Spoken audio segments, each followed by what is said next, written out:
Good evening, everyone. Tonight is Wednesday, July 10th, 2024.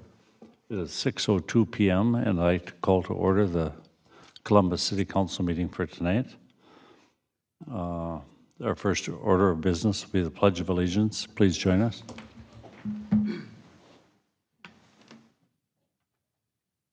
I pledge allegiance to the flag of the United States of America, and to the republic for which it stands, one nation, under God, indivisible, with liberty and justice for all.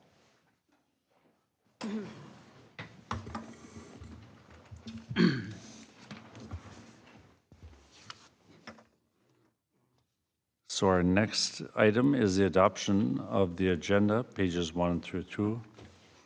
I move to approve the agenda for July 10th, 2024, with the addition of the supplemental payment summary to the item B3 of the consent agenda. Is there a second? This is Sue, I'll second. Any questions, anyone? I'll call for the vote. Ron, aye. Sue, aye. Janet, aye. Rob, aye. Jesse, aye. Item B is the consent agenda, which includes the June 12th City Council meeting minutes, the June 26th City Council minutes, and the approval of the bill payments as attached in the tonight's 2024 payment summary. Are there any questions? This is Janet. I request that we remove the minutes of June 26th, so it's item number B2. Anyone else? I'll call for the vote. Ron, aye. Sue, aye.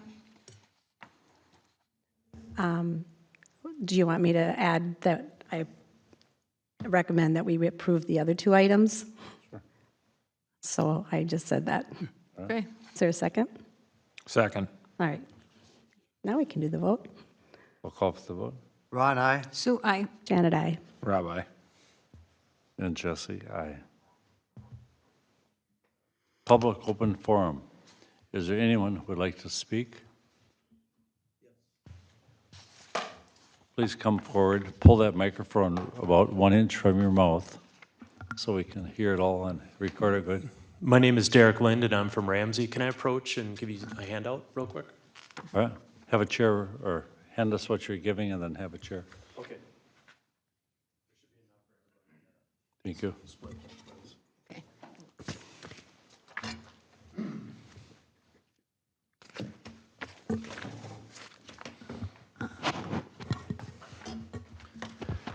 Thank you, Mr. Mayor. Again, my name is Derek Lind, and I'm from Ramsey. I don't know if you guys remember seeing me. I was out here in October, election integrity. Pull that mic closer so you closer? can hear like I am. Yep. So this is just a follow-up visit, bring you some news of what's happened since the last time I've been out here. One thing I want to mention right away before I forget, the leader of our election integrity team is actually from Columbus. She can't be here tonight because she's at church. Brenda Miller, she started this group over 2 years ago, and she's still one of our leaders today. So a couple things that have happened. You don't have a printout of it here, but we'll probably email it to you, is we were interviewed by Liz Collin of Alpha News, and she just dropped that story this week. And I think that's going to be hitting your emails. I don't know, are you guys getting emails from ACIT? Does that ring a bell? Yes. You are? Okay. So there'll be you might have to share it with the other people, but there'll be an email. I don't know if you can, but we try to send them to everybody, but a lot of people are telling us we don't have the correct emails. It depends on what you publish online. But anyways, she did a story on us, and Brenda was featured in that article. So there's that. The other thing that happened was we've been going around giving presentations to the cities, showing them what authority they have over their elections. A lot of cities don't really understand how that works, you know, the dynamics between them and the county and the state. We've been to 5 cities. We just scheduled Linwood. We're going to be going there in August. And so one of the reasons I'm here tonight is we're asking you if we can come back and give a presentation. You can pick how long you want that to be. You can pick the date. Some cities have been 20 minutes. Linwood's asking for an hour. It's a time for you to ask questions, and we'll probably bring our whole team in. I think when we were in East Bethel, we had 17 people. So if you look through this sheet here, Actually, we'll start on page 1. I won't read through this whole thing because I know we got to go quickly. What happened is 2 cities in Anoka County voted to extend the PER. What that means is on election night, they're going to run the ballots through the machine. They have to. That's a state law. And then 10 days later, down at the county, they're going to send a couple of judges down there to go down there and count the votes, make sure the numbers are right. That was the city of Oak Grove and the city of Ramsey. Oak Grove has 4 precincts. They're going to count all 4 precincts. Ramsey has 9 precincts. They're going to do 6. And if you look through this here, you can see the details of when they did it and what the resolutions look like. So that seems to be kind of the popular thing. When we show up, we're gonna explain 6 actions that we think you can take to make your elections more secure. And what happened, what shook out from that is Oak Grove said, hey, we like the 6 idea, but we want to start with 1. And the first one was hand counting their votes. They just want to be sure. So that's really all I wanted to say tonight. I just wanted to say we've got the Liz article coming out. You're going to want to take a look at that. Make you aware that 2 cities in Anoka are extending the PER. We're in the process now of reaching out to all the cities. I think we're hitting 6 cities in 2 weeks. That's why I'm here tonight. There's that going on. And then, do you guys want to invite us back for a more formal presentation? It would be a slideshow, there'd be a handout, and then we can answer questions. And if you want to think about it too, you can contact me later on. I can leave you my phone number or email. Or do any of you know Brenda Miller personally? So you can reach out to her? I know her from campaigning and just Campaigning, on okay. various other things, so I have her contact information. You do? Okay, okay. So do you guys have any questions for me? Oh, one thing I want to show you. If you look at the very last page, that's a picture of our team. That's who we are. You can see Brenda. She's kind of standing in the middle. And in the very middle is Liz Collin. So that's when Liz Collin came out to interview us. That was in April. And like I said, that story just dropped yesterday. So we feel like this movement is picking up a little bit, but it's, we're going city by city. So do you guys have any questions? I know I kind of caught you off guard. You weren't expecting me to come in, so nobody has questions when I show up, but do you have anything off the top of your head? This is Sue. I just have one, and so just a question on Yeah. if you were going to hand count and tabulate, do you guys provide the resources to do the hand count? No, it's an excellent question. Thanks for asking. The cities do that. So the cities that pass the resolutions, they're going to pay for it themselves, and they're going to send their own judges in. That's the way it works right now. Now, you could be randomly selected anyways by Anoka County, and then you're going to send your judges, and you're going to pay for it. So the way the PER is set up right now, we're already doing a PER. It's actually a state mandate. There's 128 precincts in Anoka County. They test 4. And of those 4, they do the top 2 races. That's it. That's all we're checking in the entire county. And so what Oak Grove and Ramsey said is we're going to go all the way down the ballot. Now, there might be some races they don't care about, uncontested, like a judge race or whatever, but they'd go down to the city council level. It's up to the city. Every city's a little bit different. We've heard other cities say we're not going to do a school board. We have 2 other cities that are thinking about it right now. They just haven't passed anything yet. So, excellent question though. Thanks for asking. I checked on. I was hoping to put cost estimate in there because if we come back and do a presentation, we're going to give you a cost estimate. You have 1 precinct, I believe, 2,700 people. Sound about right? You have a very large one. You're probably due for a second precinct. The state says that you should probably be about 2,000 per precinct, so you've obviously had some growth out here, and I know a lot of times it comes down to having a building. That's the hard part. You're not the only city that has that problem, by the way. It's very common. But the cost estimate I got from Bob and our team on yours would be anywhere from $1,400, $1,489 to $3,144, and we can get more specific on that. Again, it depends on how many races you want to count. That's up to you guys. If I could just say one last thing, this is very important. I've been doing this for 2 years, and as I've been doing this, the state has been taking away more and more power from the local governments. First, they mandated the machines. When Brenda started this, you had the option to get rid of the machines. Last year, the state passed a law and said, you're using them. You have to use them. Then they had this thing called a cast vote record, which was a report that we could look at to see if the votes came in the right way, if anything looked fishy. we requested that from Anoka County. They never fulfilled that request. They said we couldn't get it, didn't happen, didn't exist, and then the state passed a law, said the public can no longer see the cast vote records. When I was here in October, I suggested to you guys that you run the ballots through the machine because it's a state law, and then you take the ballots out and hand count them that night, a parallel count. State passed a law, said you can't do that. Now when you run the ballots through the machine, they seal the ballots, send them to the county. There was some other cities that were talking about parallel counting, and the state wanted to take that away. If you're thinking about doing anything, I wouldn't wait, because the state keeps passing laws and keeps taking away authority. Did you guys know about the you don't need an address to register now?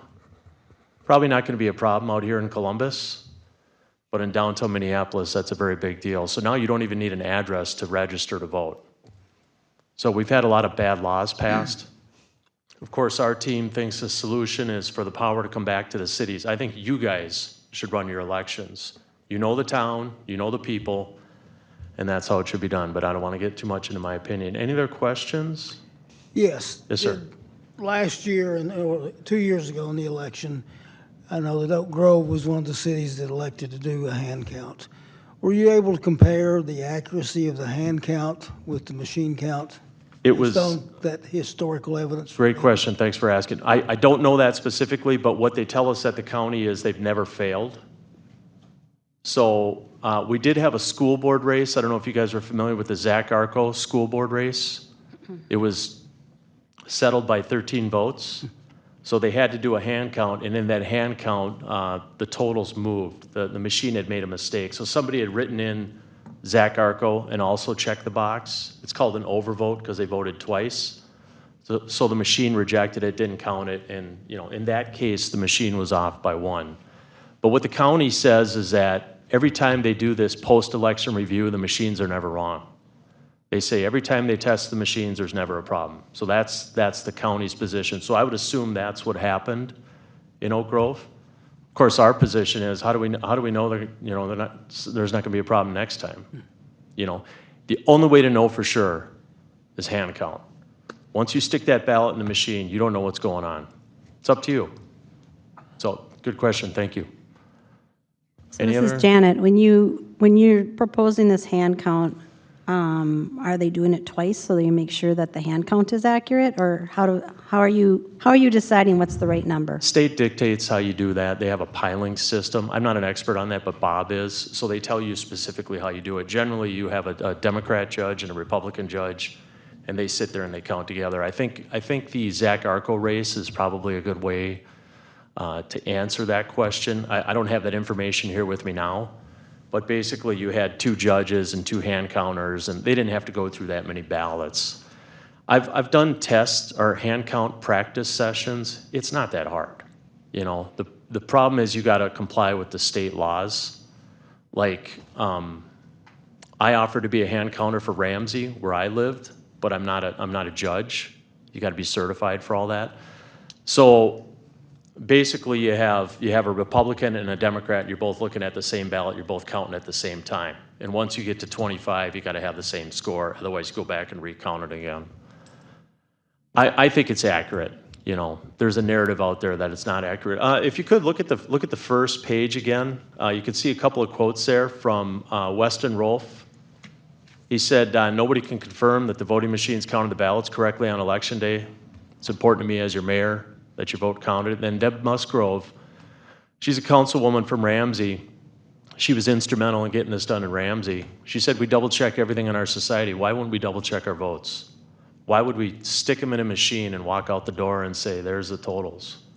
And then the third one, I won't tell you who that was because we didn't get permission yet, but he said, we spent all this money, we can spend another $1,500 counting our votes. It's not that big of a deal. So, any other questions? Should I leave contact information in case you guys want to Leave it with ask me a question? Oh, I'm sorry. Yes, sir. Leave that with me. Okay. Okay. So this is Rob. I just have a question. Are you Yeah. familiar with like the Brooklyn Park race with the mayoral race in the last go round? No. I know it's just outside of Anoka, right? But that was decided by one one vote. One vote, okay. And it was a recount, but I'm curious how they would go about doing that recount. Hand count. Is it a hand count? It's funny, it's always a hand count. The hand count is the gold standard. Now, my opinion, this is just my opinion, that's where we're going back to. I think these machines are going to be on the way out, so if you guys get out ahead of this and learn how to hand count, this is what we did 20 years ago. I think we're going to go back. But yeah, whenever it's that close, or like if you're running for office and you want to pay to have your election checked, it's going to be a hand count, you know? So I'm not familiar with that race, Okay. though. Thank you. I just was curious. That's a great how question. How that happens. Sir, can I just give you my phone number real quick, and then I'll get out of your way? Is that all right? Yeah. Okay, 612-475-0170. And my name is Derek Lind. You spell that last name, please? Yeah, sure. It's L-I-N-D. And I think Councilwoman said she knew Brenda Miller. So Brenda was hoping to be here tonight, but church and family, you know, so. And then if you guys want us to come back and do a presentation, you'll contact us and let us Correct. know? Okay. Any other questions? Anybody? Thanks for your time. Appreciate it. Thank you. Yep, thank you. Appointment of election judges, how appropriate. Jack, pages 1 through 3. Thank you, Mr. Mayor.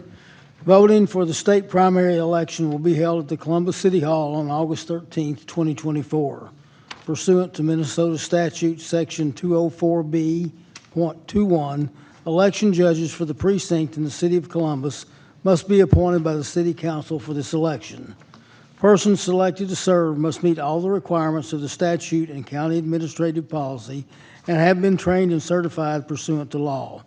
The individuals listed in Resolution 24-05, Exhibit A, are recommended for appointment to serve as election judges for the state primary election of August 13th, 2024.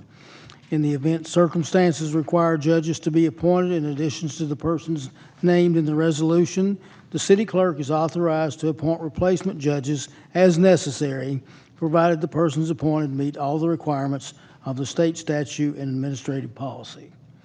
So the motion before you is our recommendation to approve Resolution 24-05, appointment of election judges. So I will make the motion to approve Resolution 24-05, appointment of election judges for the August 13, 2024 state primary election. Is there a second? This is Janet, I second. And any other questions or discussions? Yeah, question here is Winningstead, is that a relation of Jim? Say that one more time, Rob. The Winningstead at the bottom, is that a relation of Public Works? So how does that work? You don't live in Columbus, but you can be an election judge? Is that, okay, You do not have to be a resident to be an election judge. gotcha. Okay. Anybody else? I'll call for the vote. Ron, aye. Sue, I. Janet, I. Rob, aye. And Jesse, aye.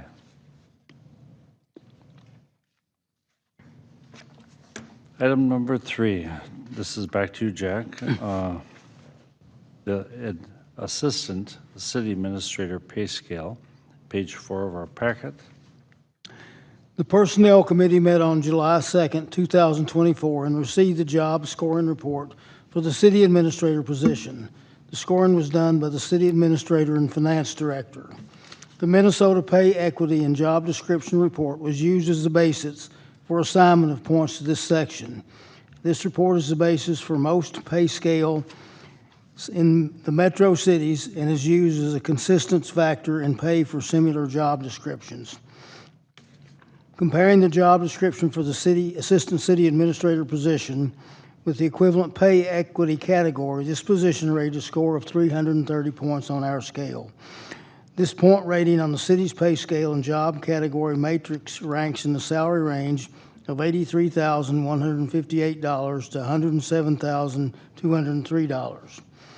Comparison of our pay range to surrounding cities and municipalities in the 4,000 to 5,000 population group places Columbus approximately in the middle of a range from a low that is $58,000 a year to a high of $142,000 a year.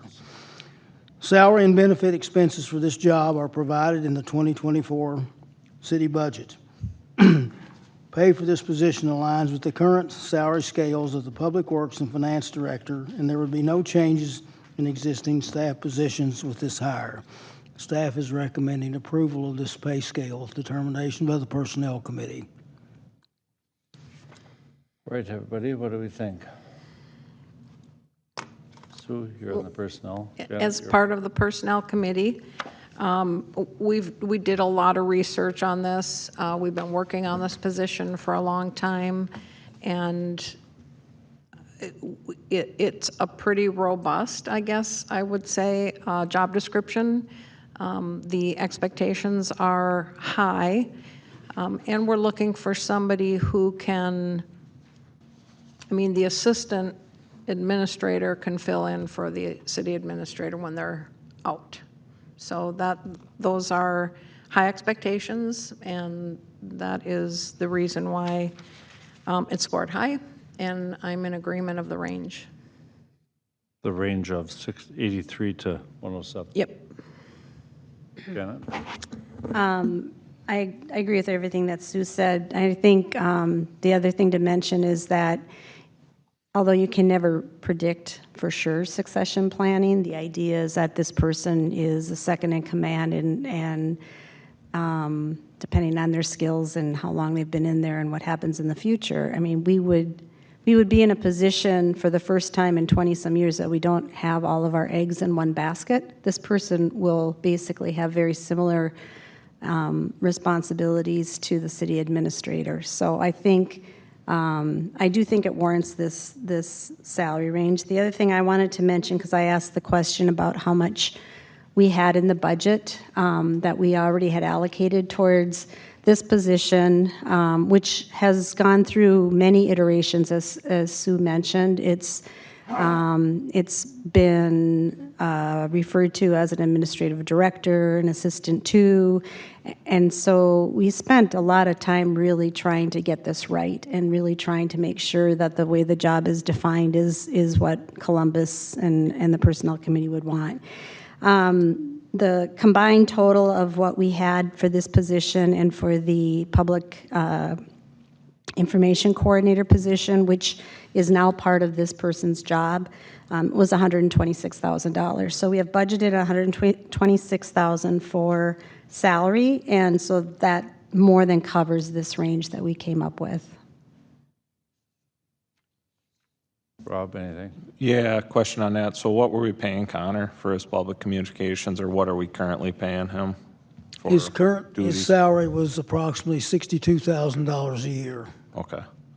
I So didn't hear you, Jack. Would you repeat yourself? His salary is approximately $62,000 a year. Currently, he's working part-time for us, not to exceed 10 hours a week, and he's billed us for 3.2 hours so far, so. So you've been here a little while, Jack. Are you feeling bogged down that you need somebody to shovel some work off to? Is that? I'm not feeling bogged down, but there's a lot more we can do with this position.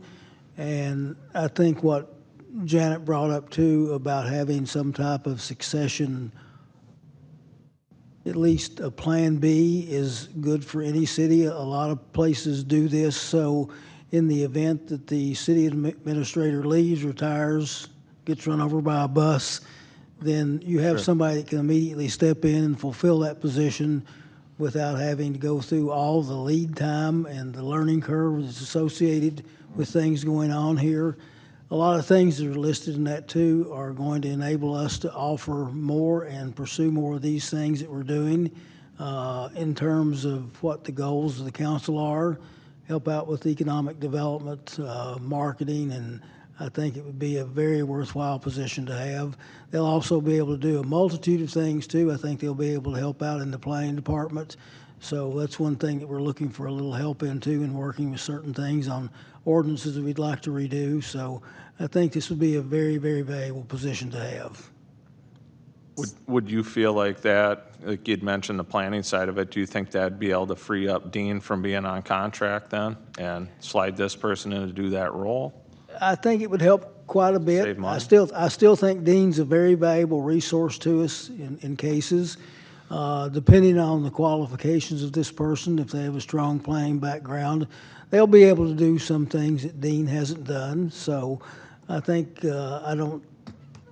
personally, I've been very impressed with Dean, and his value goes beyond that of a lot of people that have planning backgrounds. His goes back 30, 40 years, and he's encountered most every situation, but it would help in minimizing some of his time potentially. Perfect. And yeah, I wasn't doubting anything about Dean's experience or any of that, right? But just trying to find ways we can save money here. We're paying services all over the place, and then now we're gonna bring someone else in to, you know, help you or whatever that may be. I do know we had I would like to chime in on that part Yeah. because just to remind you, because it's been so long, this was, if you remember Jessica, Oh, yeah. we Yep. never filled her position.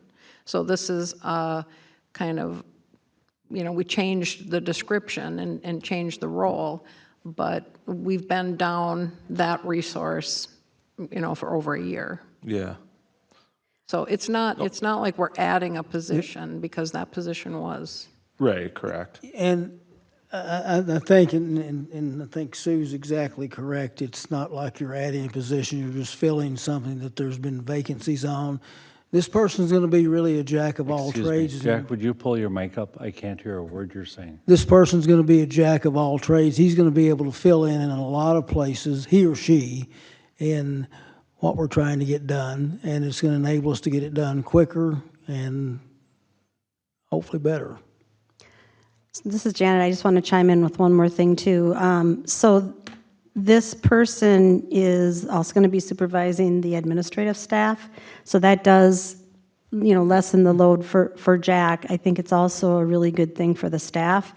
And they will really be our internal go-to person for HR matters. And so that will greatly lessen our reliance on consultants in that matter.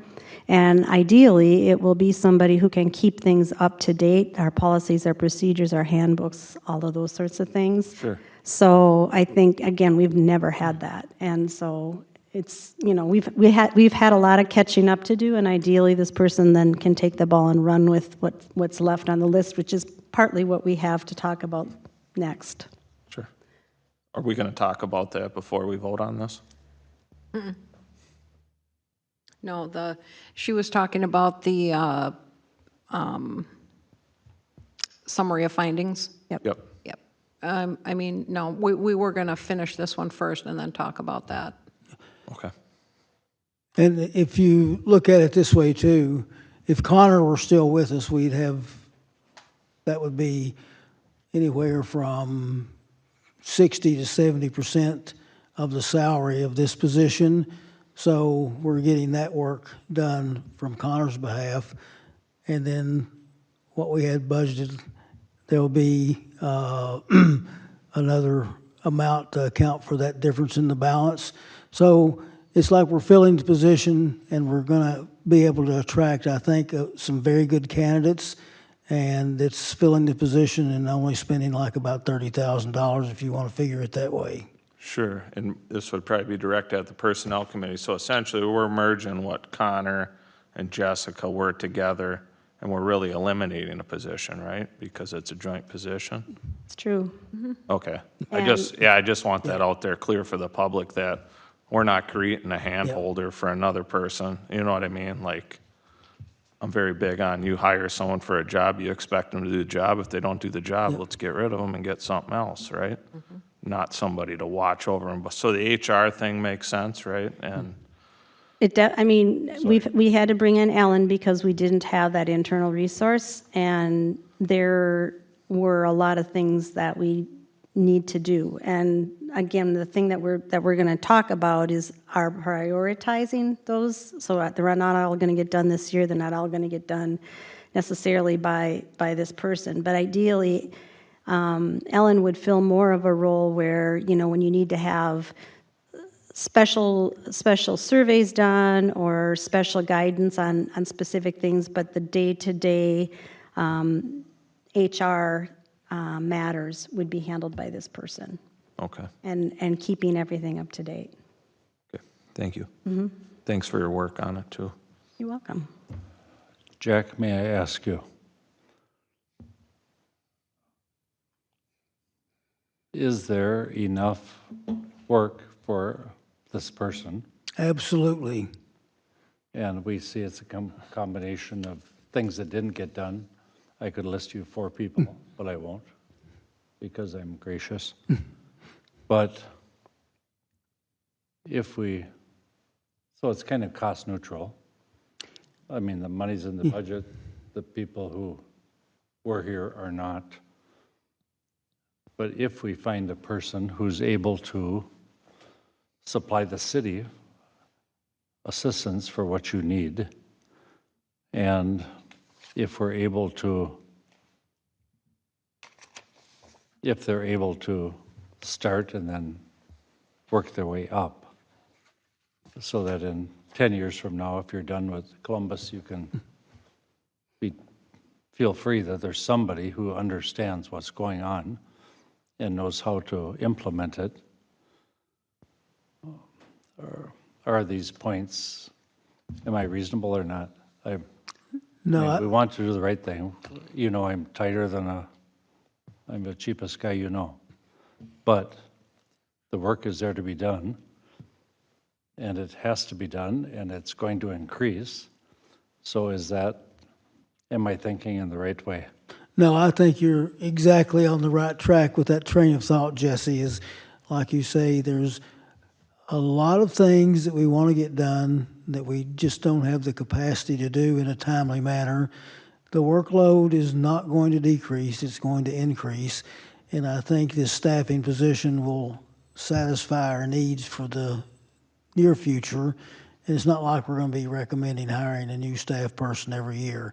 I think this will get us through the next several years, and we'll be better suited to address everything that comes up. And like I said, we can take care of more of this work that we need to be done. You know, we're talking about, we find out we don't have policies for a lot of things. We need a lot of policies done. We've got all these ordinance reviews and revisions that we need to do. We need people that can do a lot of this stuff on the front end, so we can lessen maybe some of our costs that we do with consultants. Our consultants are wonderful people, but there's some things we can do, I believe, originally on the front part of it. Now that we're having to rely on them because we don't have the staff capacity to do it. So there's a potential another savings too. So I do think this will be a wash and be a neutral budget position. I will add one more thing. My next question would be, if we choose to do this, are you willing to take time out of your pretty busy schedule to get somebody rolling and get them up to speed and get them so they're in advantage of you in less than 5 years? Absolutely. I think it's critical that we have someone like that on board, and hopefully we'll find someone that doesn't take a lot of training and is up on the learning curve significantly, and will just take to this naturally and just have to go and learn a little bit of details, and they'll be ready to go fairly quickly. So, and again, you know, when you do a search like this, if you don't get a good candidate, then you don't make a hire either. So I think it's critical that we ascertain, you know, we have a good candidate that's going to fit in, that's going to take minimal training. They've already had the background and they're ready to go. They just have to learn some of the details and processes that we use here. And my next question and final, I think, back to the personnel committee. So you interview 50 people. No. Or you No. you have applications from 50 people, you whittle it down to 20, Yep. and then you go through it all. So you two are the personnel committee, With Jack. and Jack? And Jack's on the And Jack. personnel committee, just like Elizabeth was. So if you say this one's a snooze, that one's a snooze, we're not stuck with somebody who's a snooze. We've been through that. Yes. And I don't want to do that, waste the time and the money to do that anymore. So can you? We're not going to settle. Is that your question? We're not going to settle. Huh? We are not going to settle. We are going to try to hire the best person we can for the job. If we don't feel like there is a good candidate, then we start the search over. And I will just add to that, that we've done quite a few hires, I guess, they don't have to together. do it by now. Well, and we did just go through the hiring process for our administrator, and I feel like we're really clear on what we're looking for. Do you think we got a good administrator? Yes. Well, that's putting her on the spot. Yep. Nope, that was it. I'm very confident that we have the ability to find the right person. And we're not afraid to say, no, if we are not finding what we're looking for, we're not going to hire just somebody. Just the one thing I wanted to add is that, especially in the last year, there has been a tremendous amount of work that's been done by the Personnel Committee at no charge to the city. But that's not what the Personnel Committee was intended to do. So we need to have somebody internal, a staff person that can deal with the HR stuff. And, that's this person. Any other questions or discussions, anyone? Is it possible to lower the dollar range, like under 100,000? That's a pretty damn good wage. Well, it is, but you get what you pay for, and We're a pretty small town. We got not many residents. Well, I mean, and again, the position it would be hired for would be depending on the qualifications of the person. There's a 7-step range in that pay grade. But the less attractive candidates you get, the more time you're going to spend training them. And a lot of times you get that candidate, once they're trained, and they're gone somewhere else. Sure. So I think this is one of those cases where, in order to be competitive with the market rates for people that can perform this is what we need to offer just to attract any type of really qualified candidates. And again, we looked at a number of surrounding cities. We found a low of $58,000 with Elko Newmarket. And I don't know what their job description was, but the high was $146,000. That was for a city the same size population as Columbus, but it was Wayzata, so they have a broader tax base than we do. But the city of Cambridge has assistant city administrator position, and their salary is listed as, I believe, 88 to 110. So we had a few others. Forest Lake, Hugo, and White Bear Lake have similar positions, but they didn't participate in the surveys that we had access to, so we have no basis for comparison to them. North Branch doesn't have an assistant city administrator, but they do have a city clerk who does similar duties, but not as many as this one does, and their salary range is like 88 to 98. So it's kind of the market, what's out there. So I'll just comment too. I mean, the range starts at 85 and goes up to 107. So we have always started people on the step that was commensurate with their experience. So that's the first thing I wanted to say. And then the second thing is that one of the things that we have to do, this person or this position will be similar in points to the other directors. So that would be Jim, that would be Cheryl. And so you had to maintain equity. So if they're gonna be at that level of responsibility and in that title, then the salary has to be commensurate with that, with the equity that we are actually legally required to maintain. So on top of the fact that it fits in with what the other cities are doing, it also fits in with our own equity analysis. Thank you. May I ask? So I don't believe anyone is worth more than 70 or 80,000 bucks a year.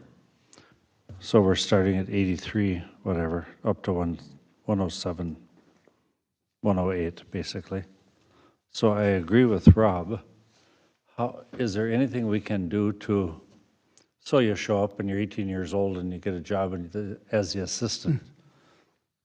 Well, I'll give you 75,000 a year. If you prove yourself, next year I'll give you 120,000 a year.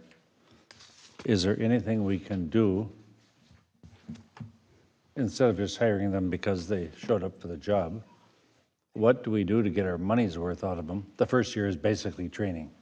Anyone, if you hire them or you hire them or you hire them, the first year is continuing education as far as I'm concerned. and I may be incorrect, but how do we attract someone without giving them $200,000 a year? And how do we train them up to what they have to do? So you attract someone based on their prior experience, their education, how they do in the interview. They have to convince us that they can meet the requirements that we have spelled out in the job description. I think the part that you're missing, because I've heard you say this a number of times, when you're hiring staff, and maybe this is different if you're, a privately held or a mom and pop shop, but when you're hiring somebody, there's a process that you go through. It's not like you're going down and bartering for, some trinket that you might want, and the person's telling you that it's worth $20, and you're like, nah, I only want to work. I mean, that's not what you do with staff. So we go through a very rigorous process to very specifically say, here's the responsibilities that this person's going to be handed and that they're going to carry out. And then you rate that job according to those responsibilities, and there's a process of doing that, and that's how you get your points. The state has come up with a salary range that corresponds with those points. That's what we're obligated to follow. So it's not that you can just go, I don't think anybody's worth $100,000 a year. Well, that's not how it works. And that's fine if that's, you certainly can have that opinion, but as a municipal employer, that's not where you start. You start with saying, what is it that you need? What job isn't getting done now? What kind of requirements, what kind of education, what kind of experience does a person have to be able to do that? You interview and make sure that the person you hire has those things. If you think the salary range is too high, then the way to change that is to look at the job description and say, fine, then we're going to lower our expectations. I think that's a mistake. So yes, we could lower the salary range by lowering our expectations for what this person is going to do. But that's not what we came up with when we looked at what wasn't getting done and what needs to get done. So if I may. So over my business career, I've had 40 people a year employed. Some were snoozers, some were triple A's. But they had to prove themselves. I'm not saying give them $200,000 a year if they're super duper and whatever, but how do you start at a reasonable thing? And if they do what they are required to do and excel, then the city can reward them financially. Well, we appropriately. actually, that is part of our process. So after the 6-month review, if they're meeting expectations, they're eligible for the next step increase. So you start them with that in mind. But $107,000 a year is $2,000 a week. That's the Out of top. tax- That's out- the top end. So out of somebody would have to taxpayers' be very experienced. I mean, it's kind of like with our city administrator. You end up having somebody who has 20-some years of experience. You're not going to pay him the same as someone who's got 5. However, anyone who's been in the city business knows how to take their coffee breaks and knows how to spread the work out longly. How do we get to a point where we are rewarding people on what they accomplish? And I think you can have that sort of compensation system if you want to. It's called merit-based. And that's one of the things that we've put on our list to talk about. The thing that's hard about merit-based compensation is that you better budget for it, because it's not much of an incentive to do an incredible job if their raise is, 0.5% or 1% over the year. And you have to be very clear about what bar they have to reach to get whatever the merit increases are. So, But in my opinion, anyone you hire anywhere, from a coffee shop to the White House, the first year is learning. It's continuing education. which is why So I don't at want to 6 pay months, $107,203. Right. to educate somebody who is supposed to step in here on the first day and become Superman. So Je- how do we accomplish that? Jesse, my expectations are that this person would come in here the first day and be ready to do most everything that's on that job description. What they're going to have to catch up on the learning curve is, you know, where to find stuff here, how to negotiate what we have set up for accesses to resources and information, start to know the people. But this position is going to require a special type person that has a lot of abilities, a lot of people skills, in addition to their technical skills and competencies and experiences. If they can't come in here the first day and start doing 80 to 90% of the job expectations, they're not somebody that I would recommend hiring. And then our other safeguard too is that 6-month period. If they don't meet the evaluation, the city can say, okay, look, it's not working out. We're going to go in a different direction. Thank you, and we'll start the process all over. So we do have some safeguards, but I fully expect this person to come in and be able to do the job from the get-go on day one. And we also have had experience where if somebody wasn't really meeting expectations at 6 months, they don't get that next step increase. Well, I don't know about the next step increase. I want to deep six them. I mean, we've got Public Works that runs flawlessly. We've got an administrator that we all think is doing really well. We've got a top-notch attorney in the whole metro area. We've got a counsel who's agreeable and fairly intelligent, most of us. So stepping into this position or any other position is a dream job. And how do we, Mr. Mayor, I think you're thinking on the negative part, that, not me. well, I think most people want to do their job and want to do it right. And we're going to hire somebody, and we're not going to hire somebody, I think, to come in here. If they don't think they can do the job, we're going to find out right off the bat. And how they got there, I don't know. But most people are good, honest workers. And I think you throw a lot of negativity in about public employees. I think they're good employees. I mean, not all of them. There's definitely, but I think at the whole start of it is you got to think positive, that we're going to hire the right person, that it's going to make the city run better, more efficient. And like Janet and Sue said, we don't have anybody in HR. And now if I'm right, I don't think we've added numbers, have we, over the years? I mean, most of everybody here has been here 6 years, right? I mean, how many employees did we have then for the city compared to what we have now? It hasn't gone up. It stays about the same. It was about the same, yep. So we do have good employees. So I think we got to just step out there, and whether he's making 107 or he's making 88, that's the going price. You got to pay. Yep, and we have a good process in place. Like Janet said, I think you can feel confident we have the best decision makers to pick the right person. One other thing we have to keep in mind too is that when we're competing for staff positions, we're not just looking at this area in the city of Columbus or Forest Lake. We're looking at the whole North Metro area and even further. You know, we're competing against Blaine and Coon Rapids and Andover and Ramsey and Lino and Fridley and Columbia Heights. Those are places that we have to come up and match salary to, or fairly close.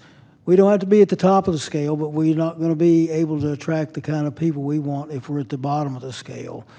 And if this position were to be, say, we wanted to advertise it, say 60 to 80, I'd say let's not do it, because we're not going to attract the kind of person that we need, and we'll get more value out of the person that we're going to attract from this scale that we're offering rather than the lower scale, in my opinion. Or you start chopping things off of their responsibilities. Well, I don't agree with that. They're supposed to, if they want the job and if they want to progress, they should accept every responsibility, including emptying the trash cans, because they want to move up the ladder.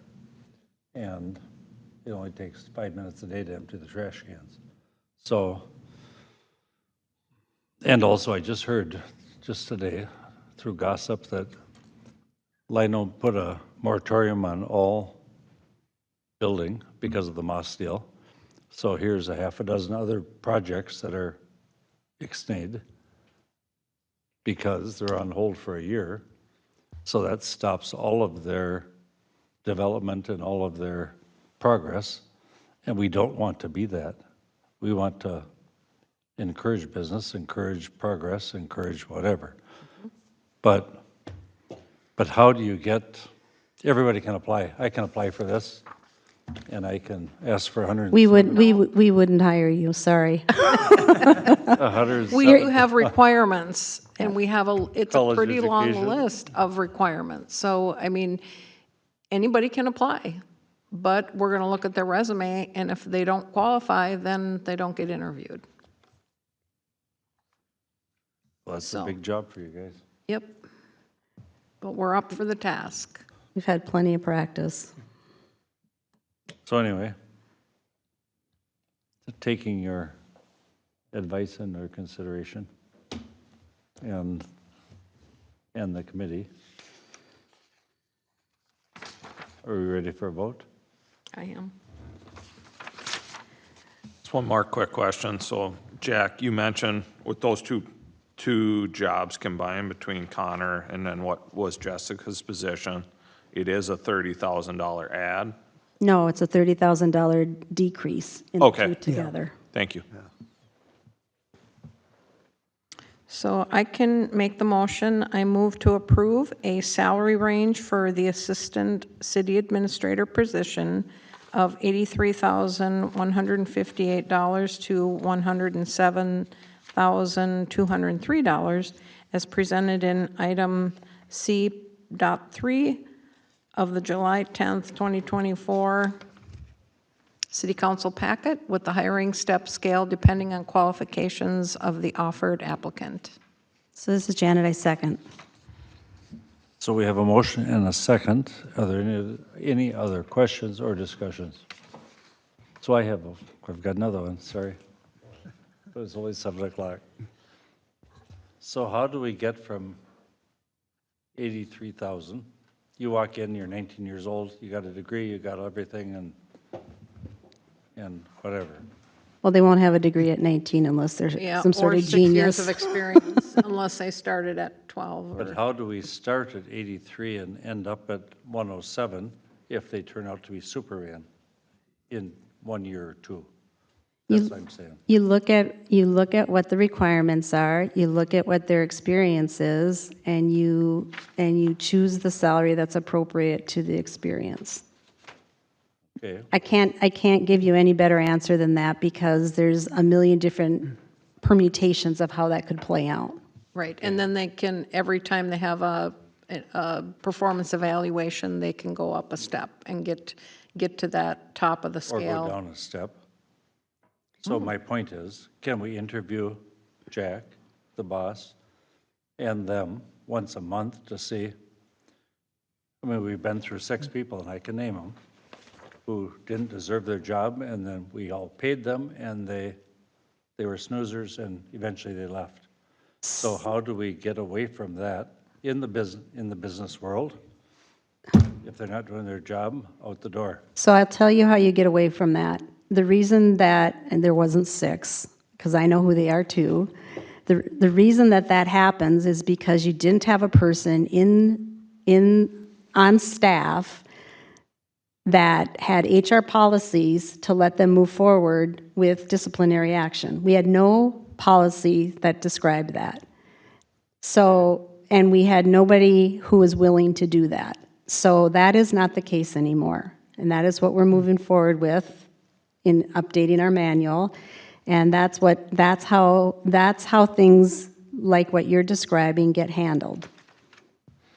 There's a stepwise process that escalates, and after a month, if you say, I don't think you're up to snuff, you don't cut them loose after a month. You figure out why that is, and you try to get them up to snuff. But after the escalating steps, if they're not meeting expectations, then you can move to that termination step. But it's all defined by policy. And in the past, we haven't had that. I agree. So back to Jack. Are you able and willing and capable of doing that? I certainly don't want anybody here that's not going to contribute to the value and make it harder on the rest of the staff and is not pulling their own weight or is not a good representative of the city of Columbus. And those are people that, after their 6-month probationary period is up, if they don't pass, then they wouldn't be recommended for a permanent hire. Can we back that down to 3 months or 1 month or every 2 weeks? No, I think the 6 month is good, because if you have an employee too, I think you got to give the employee a chance. And number one, if there's something that they're underperforming, you need to inform them what it is, work out a way to correct it, and make sure you follow all the steps in the process. And sometimes some people are going to take 6 months to do it. Sometimes it may take a year. But you're going to know, and you're going to have a gauge where they're going to be able to do the job within that period. And I think that's our safeguard. And like I said before, I will not recommend anybody that's not going to be able to do this job. And I think I'll be able to make that determination on when we look at the applicants, check their backgrounds and interview them, check their references. I think we'll be very in good hands. We have 2 people who have done an excellent job in going through this before. So I think we got good quality in evaluating this and making a recommendation on this person. Has anyone else anything to offer? So we have a motion on the floor, and it's been seconded. I'll call for the vote. Ron, aye. Sue, I. Janet, I. Rob, aye. And Jesse, aye.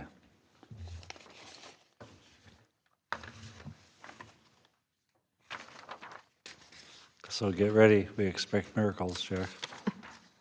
No problem.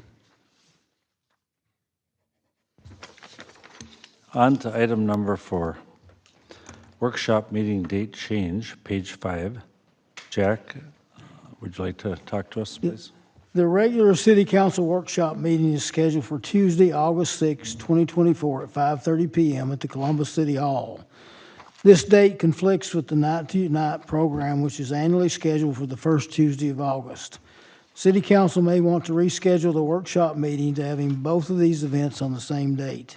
Staff is requesting that council consider setting the alternate date of Monday, August the 5th, 2024 for the regular city council workshop meeting.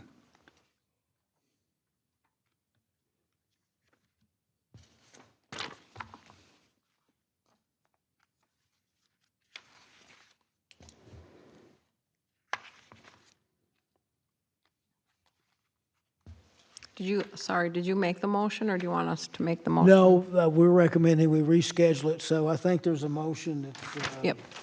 I can make the motion. I move to approve rescheduling the regular city council workshop meeting from Tuesday, August 6, 2024 to Monday, August 5th, 2024. Rob, second. So this is Janet. I would just request that we start a little later than 5:30, because I have a conflict that goes from 4:30 to 5:30. So if we could start 5:45 or 6 o'clock, that would work better for me. That's why I left a time out in there. I thought that you may have a conflict on Monday. Yeah. If that works for everybody else. So do we need to redo the motion? Or can we just, Well, there's not a time on here, so Okay. I don't think we have to. You can just add the time to your motion, Sue. Okay, so I will add the start time of 6 o'clock. and then Rob, I'll second. So we have a motion and a second. Anyone? I'll call for the vote. Ron, aye. Sue, I. Janet, I. Rob, aye. Jesse, aye. City Engineer Kevin, any good news? I have no report, Mr. Mayor. City Attorney Council? No report. What? Mayor and City Council. Ron, what's new? What's new? Yeah. I have nothing to report. So, I don't think I have anything to report. Nope. I just talked about everything I would have had, so nope. I would just wanted to let you all know, I drove by this morning and maybe you noticed it, but I saw the Hy-Vee site is for sale and they've hired a The sign is broker. still there. Yeah, so just wanted the rest of everyone, it was there before and I just noticed it? About a week or two. Okay, it's been that long, I drive by it every morning and I just noticed it this morning, so, That's good, you're keeping your eyes on the road. yeah. There's a set of geese right on that corner I usually look at with babies. That's all I have. I have nothing except that next week, Senator Cruen is having a meet and greet. We talked about it once before. Hang on, That's the one at Running Aces? July, Yeah. It's the 18th. Thursday is, sorry, Thursday, the 18th, at 5:30 to 9. Senator Cruen has invited everyone, of course, to meet and greet and discuss issues of the day at Running Aces from 5:30 to 9. Anyone who's able to be there to show our support for all the stuff he's done, all the stuff he's done for us, feel free to come. What time did you say, 5 to 9? 5:30 to 9. Okay, And he's not running for election, so you don't have Right. to bring your checkbook. Okay. Just, we want to show us, you know, he took us through a lot of stuff at the Capitol and did a lot of stuff for us, so. And there's plenty of good food. So anyway, that's it. Jim? No report, Mr. Mayor. What? EDA, I have no report. We did meet last week June 24th. and went through the list of questions and answers, or questions that we would like to go out to the businesses with. And they were being collated and rewritten, or rewritten and collated, so that coming up soon, we'll start going door to door and talking to everyone. So, You and who met?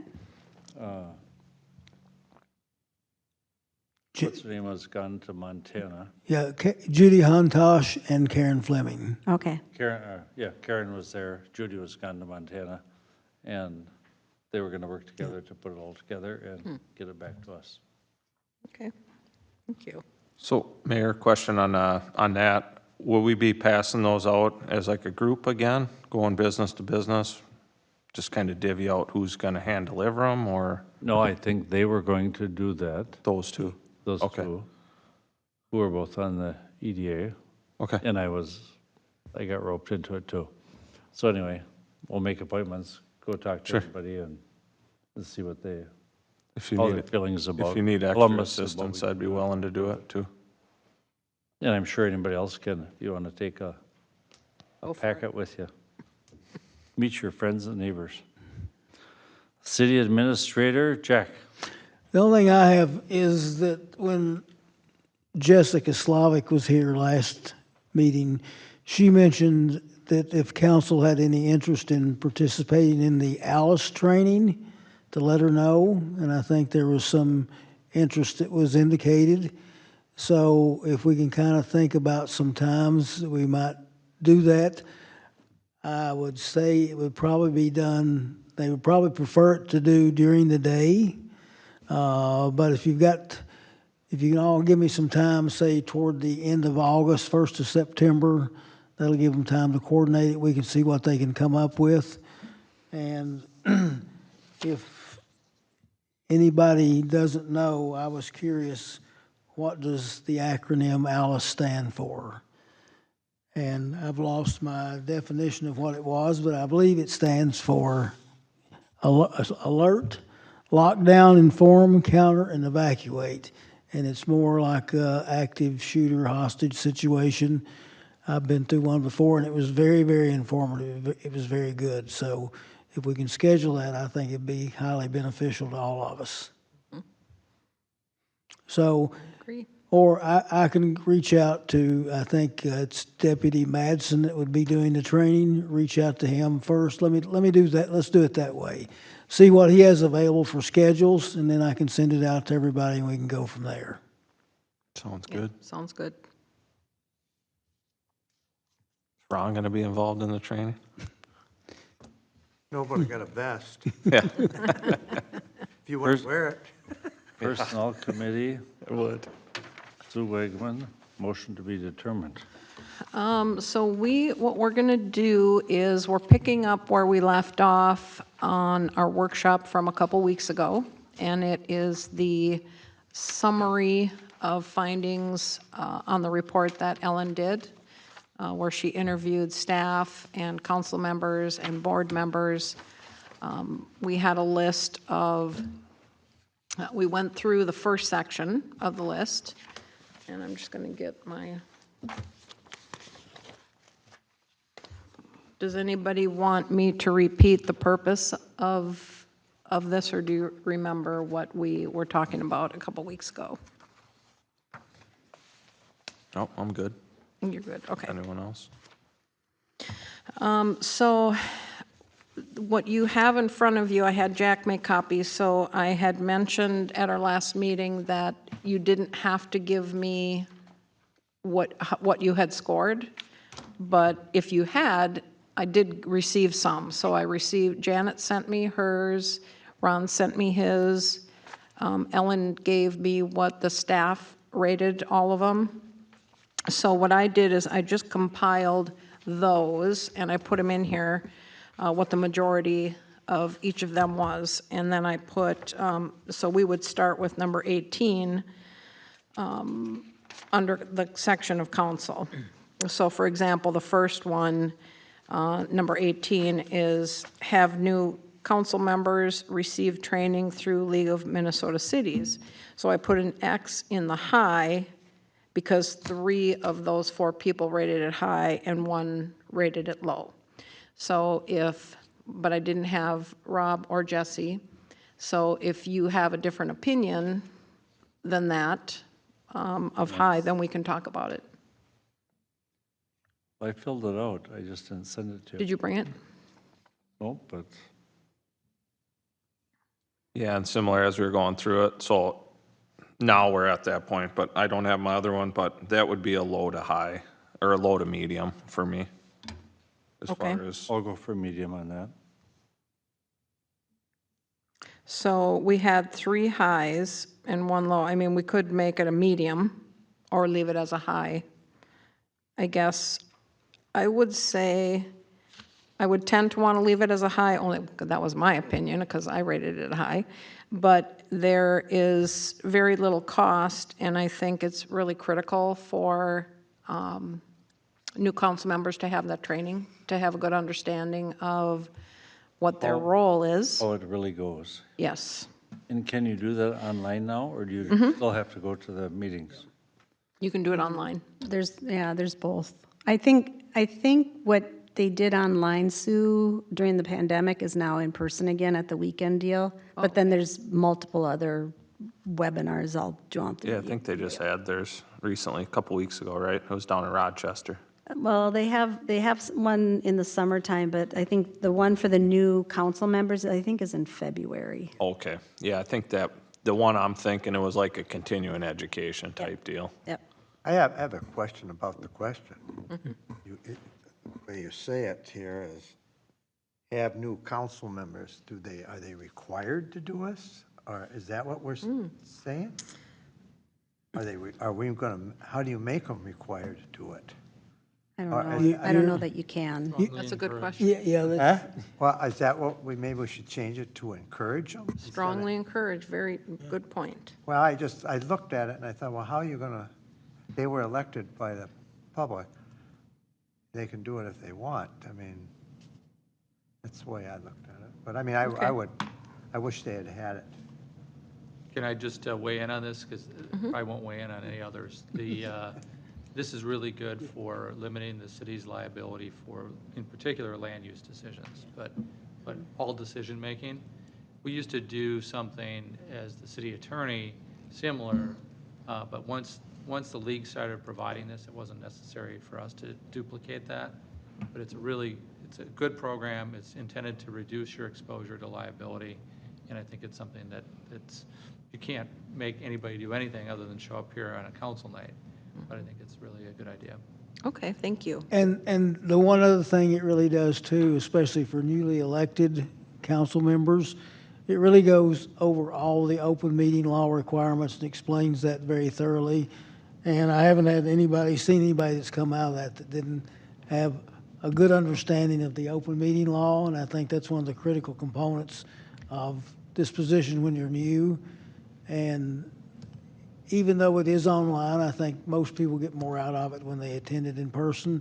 I understand generally the sessions are set up for Friday afternoons and Saturdays, so it may be hard for people to do that, but at least it is online now, and I think it's very beneficial for newly elected officials to attend this. I'd like to throw something in. Do we do this to the Planning Commission? Because I know in the beginning, when I started the Planning Commission about 6 years ago, we went to a League of Cities training on land use and all that. I mean, are we looking at them too? I think that there's, the thing that the league offers is now online, and that is what we had Scott do and what we offer them. I think the thing that you and Barb and maybe Chris went to wasn't through the league, it was through another organization, and they were, I know they quit offering it for a few years as they kind of revamped it, and I don't know that I don't know where they're at bringing it back. I think maybe Jack can check into that, because I know that during the pandemic they weren't having it, and for probably a year after the pandemic they were still kind of rewriting it. So I don't know if it's available yet as an in-person. I remember Ben went That was to the it. government training service, I think. Yeah. Who provided it? Government training service, they have seminars all over the state on various topics, including your legal responsibility as a planning commissioner. So if they have that in person, maybe Jack can look into it. But the one that the league does, I think you've seen that, because we've gone over those slides and stuff during our orientation with new planning commissioners. I mean, that's pretty good too. Doesn't hurt to hear it twice. So Janet, you mentioned that they did, so when you met with our latest new member, you gave them information on a class at the league. Yep. So what we do is when they, we set up an orientation for them. Prior to the orientation, we give them a link to the League of Minnesota Cities online training. It now costs $15. It used to be free. And so they get that. And then we also give them a recording of the training that Megan did for us. So it was that joint planning commission and council workshop that she did. And then I give them a number of the memos that the league has done, and then we meet with them in person. And so Eleanor goes over sort of the nuts and bolts and goes over what's in their handbook, and then Ron and I have been sort of going through and basically taking the information that has been provided to them and kind of saying, well, here's how it really plays out in Columbus. Okay. Well, I think it makes sense to add them, so council members and planning commission members, strongly encourage. So you can move me to a high on that, Sue. Okay. Then it's going to stay a high. Planning commission.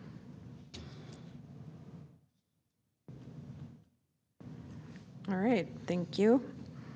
Number 19, have staff participate more at council meetings. So we had, out of the 4 of us, there was 3 mediums and 1 high, so I marked it a medium. Anybody have a different opinion to move it towards a high? That's fine with me. You say you have it at a medium? I have right it now? at a medium. Yeah, I had it a low, so I can move to medium. Okay. But the meetings are free. Anybody can come any night Yeah. already. This is nothing new. But does the staff adjust their hours? Generally, yes. So but are we requesting them to come, or? The normal policy has been if they have a presentation to make, we have them come and do it as a staff person. If it's something that's rather simple, I'll do it so we don't have to adjust their hours and they're here at normal hours during the day. But, you know, you've seen more of Cheryl lately, and you'll continue to see her more as we go through this budgeting process. So she'll be one that comes here. Eleanor comes occasionally if it's a more complicated planning process that she's more familiar with than I am. And other than that, the potential new assistant city administrator will be here quite frequently. Well, and I also think, you know, it kind of depends. Like Carissa was really involved in looking at the ordinance on the septic. So I imagine when we look at that, she might be, you know, commenting on it or inputting. So.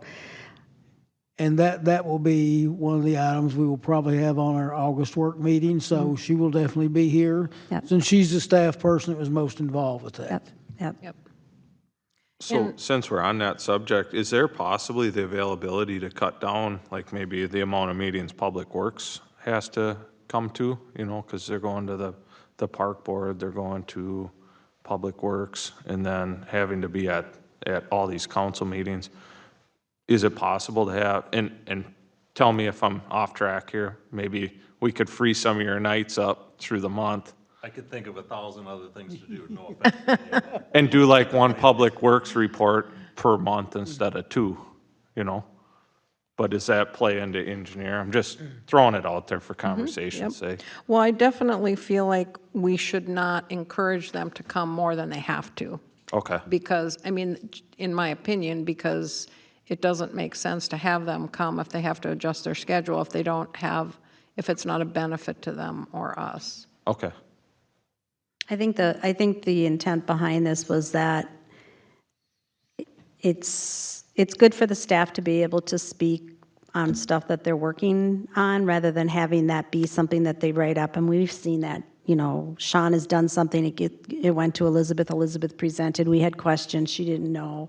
So I think it's more about if they have a project that they've been involved in, let them do the presentation so that they get. Yeah, so maybe we could even modify this one a little bit to say, allow staff to participate more at council meetings when applicable. Yeah. Sure. Well, that goes back to our water program. You and Kevin worked up. It wouldn't do any good to have the new guy come and report on that. You two are the experts. You're the ones that should be here. The other ones don't know what they're talking about. So that made sense. And that's what we did. And if there's something about, I don't know what, lawn mowing or tractor repair, somebody else could come and talk. But you're the experts on this topic. You were here, you made the report. Kind of started out for me. I would come and do those presentations, right? Yep. So, you know, we'd talk about, you know, road projects or whatever may be, right? Then it got to the point where previous councils potentially said, God, I wish you were there because we had questions. So then I just started coming to more. And, you know, now I'm just here at every one for the most part. So, I mean, for me, on a night that I don't have anything and Kevin doesn't have anything, I probably really don't need to be here, but, you know, by that slim chance that somebody has a question, I am here, so it's kind of up to you guys for me, so I don't care. You know, I think about the way that the meetings are, like for Rice Creek, that we've all had the opportunity to sit through a number of those. They all have their directors at their board meetings doing their reports and updates. But they're during the day too, though, during work time. Yep, that's right. All right, number 20. And number 20 is similar. Create opportunities for staff to share. And I would say that one, oh, and that one was also a medium. And I'm not sure where that came from. And it doesn't sound to me like it's encouraging them to come, like what we just said above, like they should really only come when they have to. But do we want, I mean, we want to give them the opportunity to share what they are working on if they want to, or if it is pertaining to a subject that we're talking about at the meeting. Yeah, Rob, I'd agree with that. I put it at a high, based off after we had hired Jack and coming through and talking to a lot of staff, they had really appreciated that they got to have input on that decision, so. Okay. Well, the meetings are free. Anybody can come. We've got good coffee, and if they have something to say, come and say it, or stay home. Well, I think part of this also was, I mean, I've heard a number of council members over the years go, I have no idea what that person does. And I think it's more addressing that gap in knowledge. I mean, I think we should all have some pretty good idea of what each of the staff does. And if you don't, that would be how you get educated on it. So I mean, I don't think, maybe it's at a lunch or something, or maybe it's at something a little less formal than a council meeting, and it would be during the day. Because I just think that, you've got people that are working hard here, and if if you're not up here a lot at that time, or you don't have a reason to interface with them, then that it would be nice to have an opportunity so that we're all conversant in what the rules are. And we would also encourage each of you to come by and spend some time with them. I know you have busy schedules. Rob had the opportunity to come by the other day and spend an hour or two here, which I thought was real beneficial, and talk to everybody. Janet has the opportunity to come by. Jesse's here, Ron's here, Sue's here when she can be. I will say this council interacts with city staff more than anyone I've ever been around, and I think that's a very good way to learn their roles and get familiar with them. I think everybody gains a little bit of knowledge and more appreciation of each other when that happens. So, Okay, do you want me to change it to a high? No, I think it's fine as a medium, but I think what Jack said makes a lot of sense. I mean, this doesn't have to be we're all there at the same time, and they're there. I mean, it can be a one-on-one thing that fits into your schedule and their schedule, and when it makes sense. So, Okay. You guys are all welcome to come hang out with Public Works for a day. you keep saying that I get to ride in get the a ride on snowplow that with you, big but I never get to do that yet. After 6 years, I haven't been in that snowplow once. I'll call you at 4. That's the thing, it's the oddest hours. Both Bill and Tim and Jim have stopped at the end of my driveway. You want to go? Well, it's one. It's late. I'm dragging my garbage out before I go to bed. Right? I'd be more likely to. Thank you for being out there. Yeah, I'd be more likely to do it if you stop by at midnight. Well, you'd be lucky if you get to ride in a cab and not in a box. Number Come 21, out when sir. we're cutting trees too. It just doesn't have to be snowplowing. There you go. Okay, sounds good. Number 21, provide customer service training for staff. I had a question about this. Is this an issue? Well, I don't know. I didn't put an X in here because so far I have 2 mediums, 2 highs, so it's a tie. But, Throw me in as a medium. okay, Just broke the tie. well, we got Rob yet. I was between medium and high on that one. Okay. I mean, I don't know that it's an issue, Well, but I so- don't think it ever hurts to train for customer service. I think that I don't remember if this came from me or not, but I think if it did come from me, what I was trying to get at was that you have public come in here for permits or whatever, and they have no idea what any of this stuff. And so really this was more about how do you help staff understand, sort of have some empathy for where they're coming from, and help them through the process. Not that they're not trying to do that, but I think there's a lot of jargon, and there's a lot of, like, well, I thought that they would know that. And so we have heard that many, many, many times from the public, like, well, why didn't they tell me that? Well, why didn't they, and so I think it was just trying to address that. Not that there's a real problem with it, but I think that whenever you're working in a field where there's a lot of jargon and there's processes that are like not known to anybody other than those of the people that work in it, it really helps to kind of get some training on how to be in the shoes of your customer. Okay, so I guess a medium is probably a good, No, I'll change mine to a high okay. in this. And Rob said medium to high, so we could go high. I'll go My high. thought is, you're right, Janet. Your toilet's blowing out of the kitchen sink and they have to buy a $40,000 new septic tank. It's nice to have a little bit of sympathy and direction on how to, what's next, Yes, right? I agree. And it doesn't have to be a big thing, Jack. It's just customer service. If you're selling ice cream cones or you're putting in $40,000 septic tanks, you treat the people a certain way. Well, and I think our staff treats people very fairly, and I do agree with the assessment here that there's some things maybe we need to go into a little bit better explanation and make sure that the people understand what it is that is involved in getting a permit, what all is involved, and make sure they understand that when they leave, because some of these permits, with the processes we have, with the requirements of our contract service and with the state code, can be a little daunting to some people. So I have no problem with that. And I think that's something that we can probably look at least initiating that internally and setting up, okay, here's how we're going to explain things, and here's the process we're going to use to make that explanation. And I don't have any issues, or I haven't encountered any problems with staff being discourteous or disrespectful or short with people to come to the counter. Again, maybe we can explain some things better, but I think we can initiate that internally and see what happens. And if we need to take it a step further, we can go in the next direction up. Sounds good, thank you. And I agree with that. I've never heard anything negative, or very little negative, about how people are treated here. But go to Minneapolis and try to get something done and you'll blow your brains out. And it's just not necessary. A little compassion goes a long way. Yes, it does.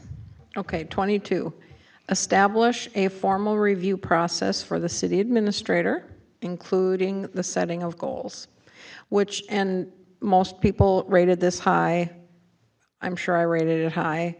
This was something we didn't really have before, Well, we had, but we have it now. So I don't, well, I mean, it's not formalized yet, but. we have a process for staff, but the former city administrator refused to participate in a performance review. So that isn't going to happen going forward. So it's high, but it's kind of done in a way, I mean, in process. It's in the contract. Yeah. Yep. It's in the contract. That's right. Add another high to me. Okay. All right, 23. Create a process for staff to follow when issues need to be escalated or are a highly personal nature.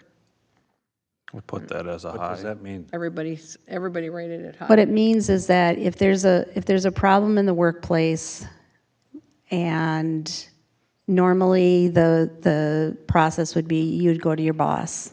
But if your boss is the problem, there needs to be another person they can go to. And again, in the past, we haven't had that, so we need to define that pathway for staff. Okay, everybody agrees high. 24, improve process documentation. 3 mediums and 1 high. It's kind of vague, but, And what does or that, general. what does that mean?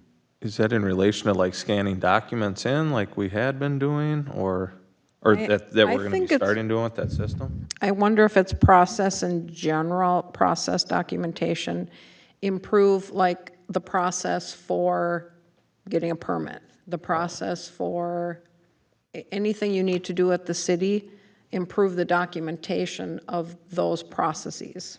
Okay. And I think some of the thought process behind that recommendation is also cross-training.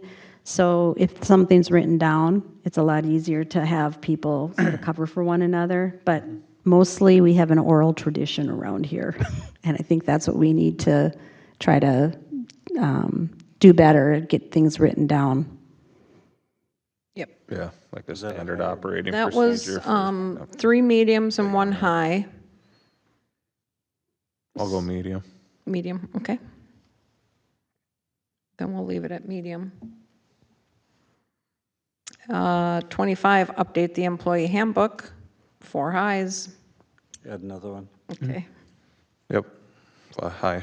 They really did do this. It's just. Yeah, I know. I know. I saw it. Yeah, I ran You through did it while do we were it. in that meeting last. I just, All right. Okay. 26. Track staff turnover rate. 3 mediums, 1 low. I'll say high. Aye. I'll throw a medium. Well, I can list them right off the top of my head. Okay, let's, oh, so Somebody should have a Jesse's the record. tracker. Huh? You can be the tracker. Somebody could, yeah. Okay, so most are medium, so we'll leave it medium. But Rob is a high. Yeah, no, go medium for me. I don't foresee the turnover with Jack before. There was high turnover for a reason, but. And again, we have a very small staff, so turnover is remembered Pretty for a obvious. long time. Yeah, if there's a staff turnover, we have to have a party, we have to have flowers, we have to have a buffet. We'll all know who it is. That's not a big deal. All right, 27, review the criteria for some staff promotions. Not all of them, just some of them. That's a goofy one.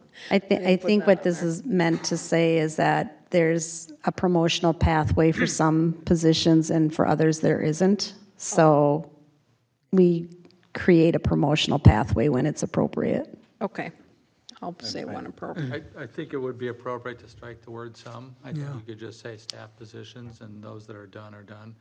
It looks like it's uneven, Yeah, just in the statement. okay. And there was 3 highs, 1 medium. Medium for me. Medium here. Well, then we got it's a 3 tie. mediums and 3 highs. We can make it a medium. I mean, I think it probably will get added to when we're redoing the handbook. Handbook. And that.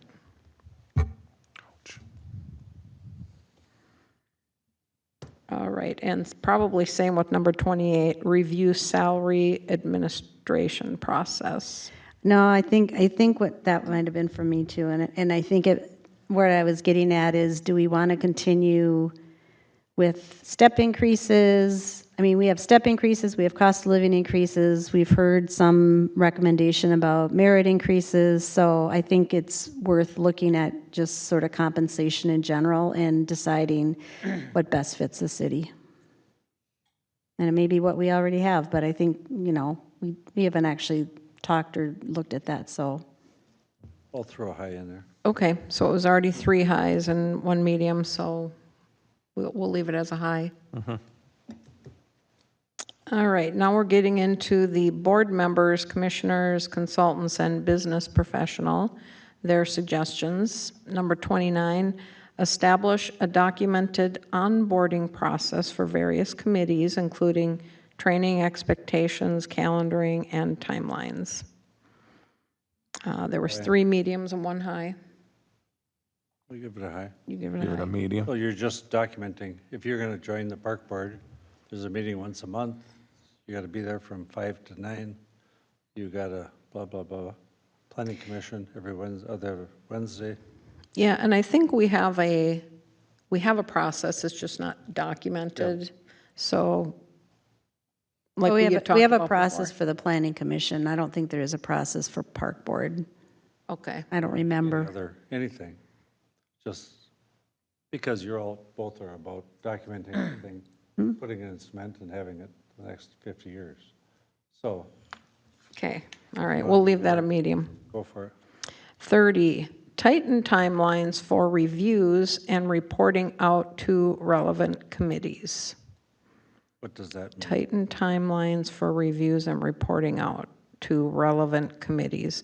I wonder if this one came from before we had a liaison to the planning commission from the city council, we had, the planning commission had to come to the city council meeting to do their reporting. I don't know if that was it or if it had to do with like park board or one of those. I'm not sure. Problem. And we might need clarification on that one. We can ask Ellen. But I would say, I mean, there was 3 mediums and 1 low. Go medium. Medium? Okay, we'll leave it medium then, but need clarification. Because this is going to turn into a list of action items for somebody, and we're going to be assigning responsibilities. So we'll need clarification on that. All right, number 31, go paperless as much as possible.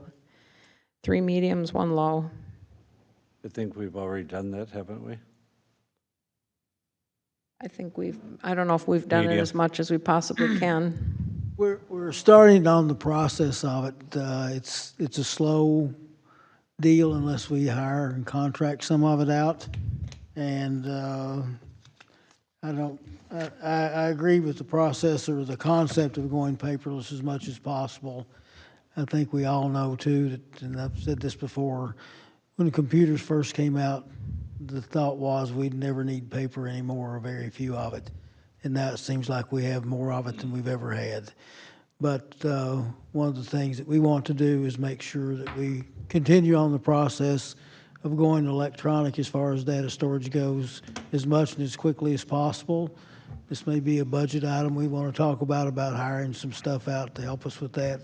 That's why we had the people with Fishbowl and Oracle in here, and they gave us kind of an overview of what their services were, and we found out that maybe that wasn't exactly what we were looking for, but those are things we need to continue to explore. Okay, so we had 3 mediums and 1 low. Did you say medium? Medium. Medium, okay, we'll leave a medium. 32, streamline the permit application process. This one was a tie, 2 highs, 2 mediums. Throw me What as do you a think? high. I'll High? be the tiebreaker. Go medium. So we're still at a tie. Is we that can- in our hands though, being that's a min-spec deal, or is it up to us to tell min-spec, hey, we want this more streamlined? Well, just because I was involved in somebody who was going through the permitting process, I've never done it. And I went online to look at what it was because I'm like, well, this person was having a problem. And I was very confused. Okay. That's not a shock because I've never done one before, but I think it could be maybe not even just streamlined, but clarified better. And it doesn't need to be a high because obviously people are getting it done, but. And I think that goes back to our previous discussion about maybe better explanation in the initial process of this. And that's going to help streamline a lot of things if people have an understanding of it. A lot of times people come in and they leave and they think they understand, or maybe we didn't explain it enough. They come back and submit their application, and then we have to say, you got to go back and resubmit it because the application is not complete. I think what our goal should be is to eliminate, once we talk to them, when they bring their application back, it's ready to go. Yep. So is that via like a checklist? Hey, you have this, you have that, you have your plans, something of that nature? That would be a very big part of it. And again, making sure that they understand the process and what they have to do, and also to let them know if they have any questions. You know, let's go over them right here on the spot, or you can call us later before you submit it, that we're open, and if you've got anything you need, we'll be there to help you. Yeah. Okay. But I also think that having gone through permitting on a number of things, sometimes it's just like, I didn't know whose job it was to pull the permit. Is it the contractor's job or is it my job? I mean, It could be either one. Either. I know, but when you get one of those kinds of things and then it doesn't get done. So I think, even clarifying that, it's the homeowner or the landowner's ultimate job to make sure permitting gets done, whether it's by them or the contractor. Yeah. I didn't know that. I just assumed the contractor always did it because that's kind of how it had happened in the past until I put in a furnace and it was like, I'm not doing that. Yeah, and generally it is the contractor for bigger things or things if you're going to contract something out. But the DIY stuff is always done by the individual. But there's some people, probably it's maybe a little confusing, but generally on the bigger projects, it's normally that the contractor pulls the permit. So I wanted to share something on this topic too. Does the homeowner, should we possibly implement something where the homeowner signs off on the valuation of what their permit is? Because Rochelle's went to work for another city now, and they just ran into an issue where they undervalued as much as they could, and it was very obvious that the project cost way more than what they said. Well, the contractor was just trying to pocket that extra valuation money, right? So is there, So they could pay less. like, yeah, so they could pay less for the permit, but pocket that permitting fee that they told the client that they would have to pay. Yeah. And that's a thing out there right now. And maybe that's something that, of course, if they come to pull the permit, then the contractor's going to do it, but let them know up front that they need to make sure that the valuation is correct and sign off on it. If the contractor pulls it only, then maybe he has to have the owner sign off. That's exactly what I was thinking. Maybe, hey, this is our agreed upon price for the project. Yeah. Homeowner signs off on it too. That's a good idea. May Okay. I interject? Yes, you may. So, at a previous project, nothing to do with Columbus. So the wetland engineer, who should be retired, every time he did something, it was wrong.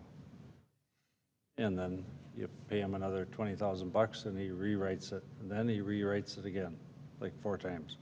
And if there's someone, staff, or here's what you got to do.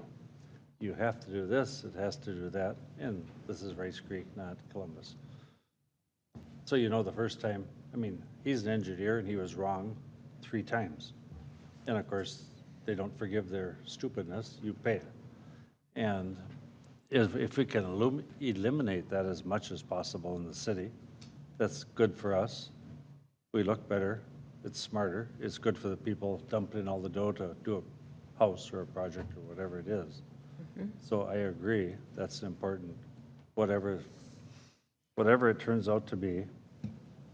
Okay. If you give them a sheet of paper and it says, do this, do this, do this, do this, do this, and we're done, and not come back and say, oh yeah, 10,000 more because you got to call some other inspector or something. Yeah. Just tell them the truth up front. If you decide not to do it, if you see it's going to cost you $100,000 and you don't do it, then at least you're done. But if it keeps going on, one more thing and one more thing and one more thing, so I Yep. agree with that. Okay, thank you. Number 33, I'm not sure if this one is necessary anymore because we're going through the hiring process. It's hire an assistant who knows zoning.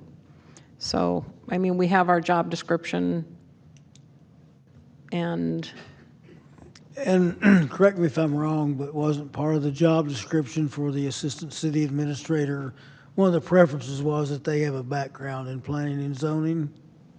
So there would be a redundancy there too. I think that was they could have a background. I think this came from when we didn't know who the city administrator was and whether or not that city administrator would have a background in zoning.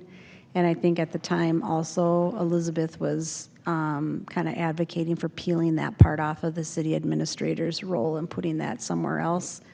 So I think the fact that you have the planning background and you aren't advocating for pushing it off, I agree with you. I don't know that we need to, I think that was where this came from. Yep, okay.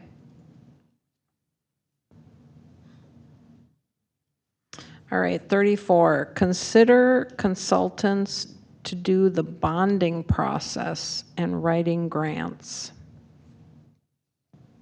But staff and Janet believe this is I done. think they do that. I mean, yeah, I thought so. I mean, if there's a grant, that has to do with roads or whatever, Bolton Mink writes it. And I think when we've done the bonding, we've worked with, if it's Tammy or, I think that it's already done.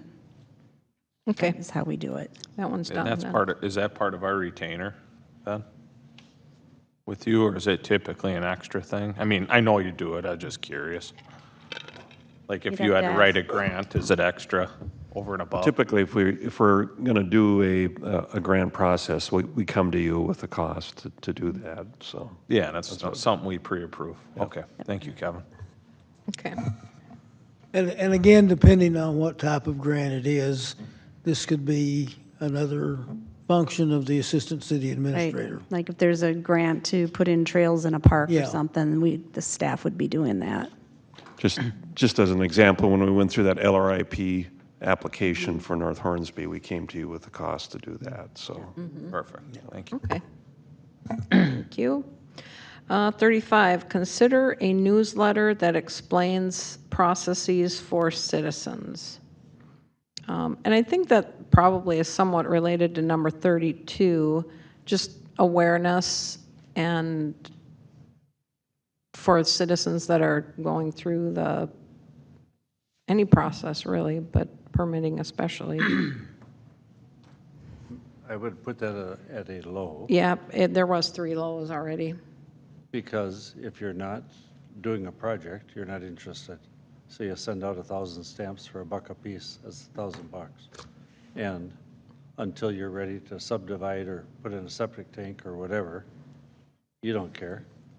But if they come up to the counter and they're properly educated at that point, Yeah, I think it's probably more important to have it on the website, so when yeah. somebody's ready to do it and they go to the website, that's their first place they're gonna go, then it's there. Or it could also be, I mean, we had Paul here talking about his willingness to help with podcasts. I mean, that could be a podcast on certain things that are really high frequency. You don't have to mail it out. One of the other things, and this is getting back to streamline, that I've found particularly useful in other situations is especially in relation to building permits, like how do I get a permit for a septic system? Is a brochure was developed which outlined those steps, which you could pick up when you went to get your permit, which made some of the explanation a lot clearer, and maybe that's what we need to look into too for certain types of permits. Okay. And they were all mostly low, so we'll leave that a low. 36, provide a report that includes business changes, comings, goings, inquiries, expansions. That was 3 mediums and 1 low. I mean, as a low, Okay, so that's 2 and 3. You can put it on the website if it don't cost anything. I think this is for, this, I know where this is coming from. I mean, we heard this a lot from the Planning Commission where they didn't know that something was kind of in the pipeline until a permit, was in front of them for approval. And so I think, and economic development has said the same thing. It'd be really nice to kind of just know like what the interests have been and if there's people who are interested. And I think, Jack, you've done a nice job of kind of giving heads up on some of these kinds of things. And I think that's where it was coming from. It wasn't really meant to be a report as much as it was just trying to kind of let people know. And we've started doing like a little bullet point presentation to the EDA on economic development projects. We could just include that as an update to the planning Yeah, commission. I think it's really helpful. I mean, if you know that there's 5 different businesses that are expressing interest. But I wouldn't suggest a newsletter or the stamps that go with it. No, Right. that's what I'm saying. I Yeah. don't think it really is a formal report. I think it's really just kind of keeping the various boards in the know of what's going on. that makes sense. All right, 37, maximize the interactions of the city planner with staff. Staff believes this is done, but the council would need more information. So I don't know. I mean, I don't know what that means. I don't either. That was a big question mark with me because, number one, are they talking about Dean? Or are they Yes. talking? I think they are talking about Dean, and I think this is one that we asked Ellen to go back to her notes and tell us what. Because Okay. I had a meeting on Monday or Tuesday with the city's planner and with Eleanor and Jack, and went through a few details of a few projects. But that's all that's need to be known until something further comes of it when they apply for something. So you can't be gossiping around the back room of somebody came in and what's going on. So I think that's a low for me. Okay. 38, sponsor a newsletter for the businesses. Now, this had 2 lows, 2 mediums, but also a note Janet had to hold until we hire our assistant, because that's going to be part of their job description, is enhancing the website and Public communication. information, yep. So would this be to promote business, local community, local business? Yep. Or even just letting the if there's going to be, something going on in the city that the businesses would be interested in, whether it's a big road project or, a moratorium or something like that. Yeah, I would say that's at least a I'd say medium. throw me in as a low, Okay. please. We already assigned it to somebody, so that somebody isn't hired yet, so that's going to predicate when it gets done. And the same with the next one, increase utilization of the website for providing news, pictures, and extending appreciation. So that's going to be the role of the new assistant. I mean, we have 2 highs and 2 mediums.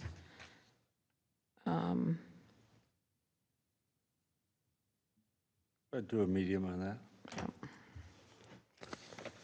Okay, we got 3 more. We're almost done. Ensure a process for a reasonable timeline for calls to be returned and emails to be answered. 4 highs. Aye. Aye. Aye. And that'll probably go into our policy handbook. 41, provide information on the budget as it relates to the committees and share what grants the city is applying for. And that was 4 mediums. We'll do a high Medium. as the information is available. Okay. Well, or maybe, yeah, not what the grants are applying for, but what you've received, Yeah. but whatever. I think this might have come from Park Board. So as they worked on the master plan, there were some things that, we had shared that, we could probably get grants for that. So I think they're probably, I'm guessing this might have come from one of the representatives from the Park Board saying, it'd be really great to know if the city applied for one of those grants and it has to do with the park, that we're kept in the loop on that. Yeah. I think that's a high and probably not too difficult. No, it's easy. All right, last but not least, invite more politicians to the meetings. Whose idea was that? Oh, you've already what? Low, They usually invite low. themselves, right? No, I like when Senator Kroon comes. I mean, definitely, he has helped us a lot, and he always has good information. And that, I mean, it helps us and it helps him. But I think one of the things that, again, I don't know where this came from, but, we don't really, have we ever had like our county commissioner come and just address the council of what's going on? I mean, that might be helpful to know. Election years. Yeah, so I mean, once a year having Jeff come and say, here's what's going on in the county that might affect you guys. And we used to have that gal from the Met Council. Yeah, Sue Vento, Sue Vento. Yeah. Yep, Somebody. Vento. new one now, And but then she got replaced by somebody we've never seen and has never seen us. So, I mean, it wouldn't be bad to reach out to some of those kinds of folks and see if they're, But nothing ever Yep. came of it, all the meetings she came to. No, she actually did some things for us. I mean, we were looking at some grants to try to get some things done, and she hooked us up with that, and, But never happened. well, we applied for it, we just didn't get the grant. But that's typical Met Council stuff. Well, it wasn't to the Met Council we applied, they just happened to know the process. Anyway, so I will say on that, when I went to that Met Council deal, like state of the state deal, I'm drawing a blank on her name. I talked to Sue Vento, she introduced me to ours, but it's I'm blanking on it, but she did offer to come and if we wanted to invite. Okay. I know Sue felt it was really helpful for her to know more about the communities that she represented, so it's sort of a two-way thing. Well, she was a nice person. Her husband used to be a representative. Bruce Bento, yep. And so she got the job on the Met Council, but nothing ever came of it. For all the meetings we had with her. Well, that we know, I mean, that she could help us. I mean, it's, it's a good one. We'll leave it on, we'll leave it as low. There's no cost to that. So that was it. Thank you for your participation. Thank you for your comments. I will make the updates. I'm going to send it to Ellen to get clarification on the few that we still need clarification on. And then after that, we will take it and then we'll put it in an Excel document so we can sort easier and do our priorities and start assigning who we feel is the best one to address each one, and then we'll come back and show you that. Thank you. So I say thank you for all the work, everybody. You're welcome. I know it's a lot of monkey business, but, and I couldn't do it, so I got to be thankful somebody can. Yes. All right. Announcements and reminders. The absentee voting, June 28th through the August 12th, City Hall. Park Board meeting, July 16th. Planning Commission, July 17th. City Council meeting, July 24th. And then it's almost August. Yikes.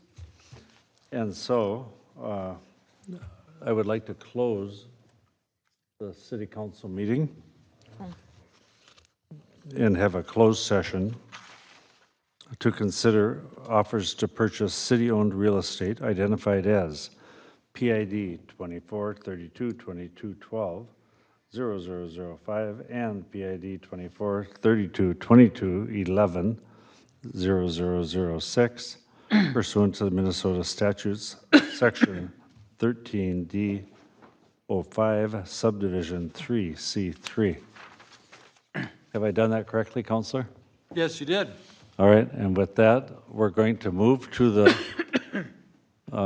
senior center so we can look at all the maps close up on the big screen, et cetera, et cetera. And